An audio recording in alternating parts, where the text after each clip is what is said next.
ಸಮಾನತೆಯನ್ನು ಸಮಾನತೆಯನ್ನು ಏಕತೆಯನ್ನು ರಾಷ್ಟ್ರ ಸಂವಿಧಾನಕ್ಕೆ ನೀನೆ ಶಿಲ್ಪಿಯು ನೀನೆ ಕಲಿಸಿಕೊಟ್ಟೆ ಸಮಾನತೆಯನ್ನು ನಿನ್ನ ಲೇಖನಿಯ ಬರಹ ದೇಶ ಗರ್ಜನೆ ನಿನ್ನ ಲೇಖನಿಯ ಬರಹ ದೇಶ ಗರ್ಜನೆ ಒಂದು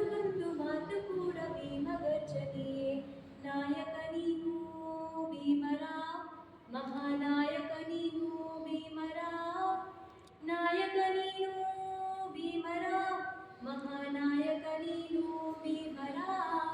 ಎಂದ ಜನರಿಗೆ ನೀ ದೇವರೋ ಜಗ ಹೇಳಿದೆ